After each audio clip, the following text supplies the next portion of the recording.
Hello, everyone, and welcome back to the Cisco Optics Podcast, where we talk about pluggable optics for networks. Lasers have been around for over 6 decades. Since their invention, they have found their way into many applications that have changed our lives. Optical communications is, of course, one of them, and there are many that may surprise you. There's also still plenty of room to take laser performance to new heights, leading to even more new applications. This is episode 39, and we continue our conversation with laser and optics expert Juliet Gopinath, professor at the University of Colorado Boulder. Next is her research using quantum light for fiber-based sensors. Juliet Gopinath is the Alfred T. and Betty E. Look Professor of Electrical, Computer, and Energy Engineering and Physics at the University of Colorado Boulder. She received her BS degree in electrical engineering from the University of Minnesota and her MS and PhD degrees at MIT. She was a member of the technical staff at MIT Lincoln Laboratory from 2005 to 2009. Since then, she has led a research group at the University of Colorado Boulder. Her current research interests include ultrafast lasers, nonlinear optics, mid-infrared materials, spectroscopy, orbital angular momentum, and adaptive optical devices. She has published 78 peer-reviewed journal articles and over 97 conference presentations. She is a recipient of an R&D 100 award in 2012 and is an Optica Fellow. She served as an associate editor for the IEEE Photonics Society Journal from 2011 to 2017, the associate director for Qubit in 2019, and is currently an associate editor for Optica. Juliet also teaches a free online course on active optical devices. Just go to coursera.org and search on active optical devices or search on Juliet Gopinath. If you haven't already, please subscribe to this podcast. On Apple Podcast, you would click the follow button at the top now. We're part of the Cisco Podcast Network.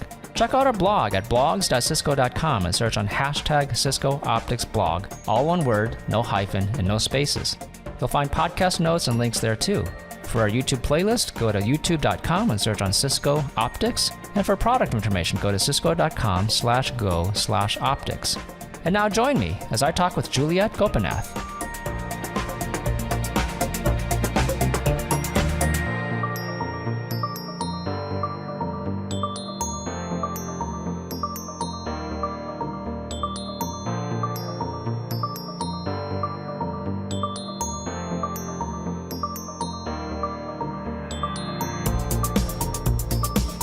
So we've only hit 2 so far, right? Let's see. Well, my lab has, I think maybe one of the newest things that we're doing is we're looking at quantum technologies and how to make them practical. So right now, my lab is looking at fiber-based sensors and understanding if quantum light can allow them to be higher performance. Okay, sorry, what is quantum light? Yes, so quantum light is light that has different statistics than classical light. And so it allows you to go below the shot noise limit. So maybe a very famous example of this is what is called squeezed light that is used in LIGO. And essentially that is what enabled probably what is one of the most significant events of our lifetime, the detection of gravitational waves. And so I guess a way to think about quantum light is to think about the fact that it allows you to have a lower noise floor for your measurements, which for LIGO was superbly important. LIGO, I remember Professor House brought me to, I forgot the name of the physics professor at MIT who was working on that, but because one of my topics was phase noise squeezing. And the professor told us basically can't use it in LIGO. It's really got to be the intensity noise, I think. Oh, no, sorry. That wasn't the reason. It was because we had a Sagnac loop. And LIGO is a Michelson, so they couldn't use it. So it was a short meeting. Yes, I really am not up on the specifics of LIGO, but I think it's an example. It's probably one of the most famous examples of where we've been able to use quantum light in a pragmatic situation.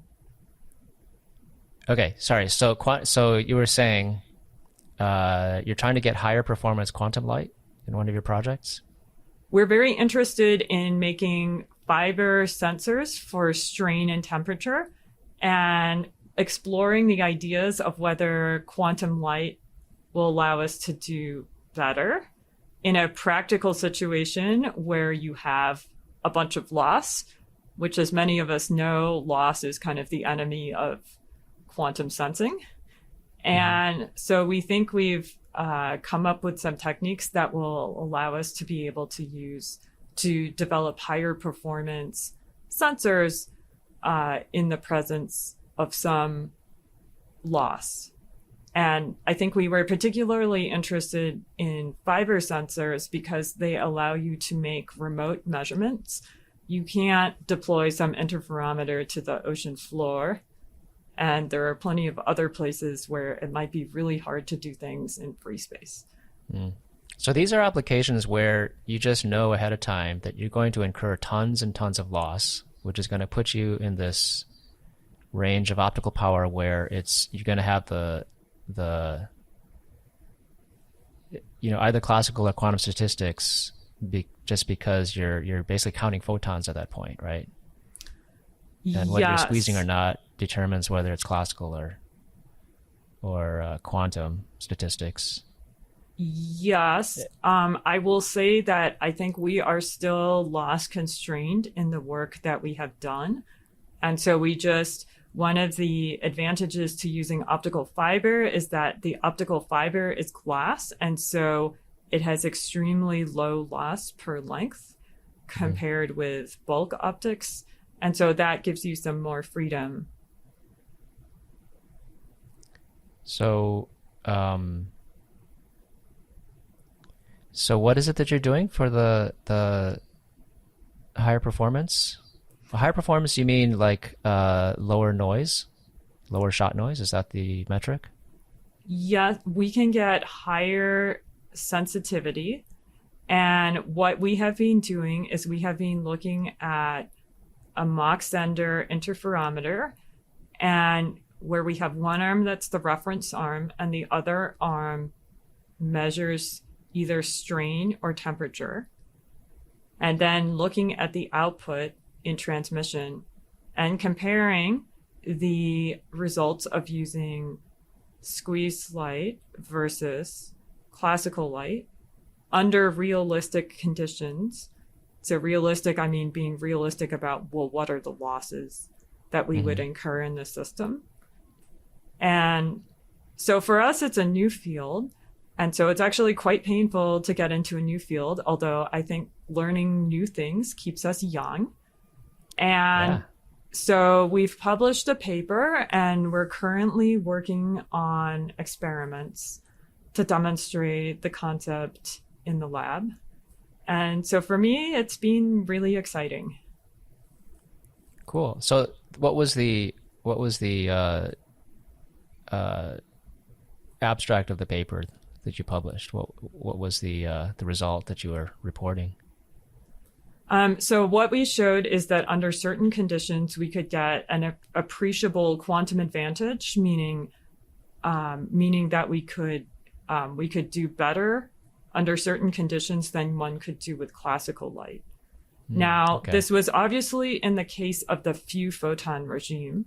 If you are not in the photon starved regime, then often the classical sensors will do better. And so that's just important to remember. I think the key to our technique is that we need to use what are called photon number resolving detectors. And what does that mean? Basically, did I get 1 photon, 2 photons, 3 photons? And we need pretty high efficiency to be able to do that. So we're working on being able to demonstrate what we've theoretically explored and published in the lab. And for me, I feel like I'm a kid in a candy shop. It's just so much fun. And it's so much fun talking with everybody and getting advice and learning about this field. Cool. Yeah, I can see how something new is always really motivating and inspiring. You got a lot on your plate, though.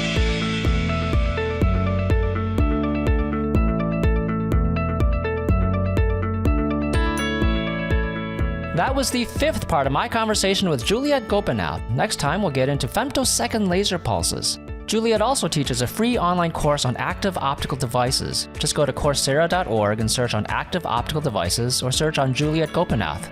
Subscribe to this podcast, and we'd really appreciate you helping to get the word out. Share this with friends and colleagues that come to mind when you think of network technology and optics. And leave a review on Apple Podcasts. We're also on all the other major podcast platforms. You may see the Cisco Podcast Network come up when you search for Cisco Optics Podcast. That's where we live, and you can find other great podcasts there too. Also, check out the Cisco Optics blogs at blogs.cisco.com and search on hashtag Cisco Optics blog, no spaces and no hyphens. We also have educational videos on YouTube. Just go to youtube.com and search on Cisco Optics. Thank you for listening. This is Pat Chow, Product Manager at Cisco Optics. The next episode is part 6 of my conversation with Juliet Gopinath. Until next time.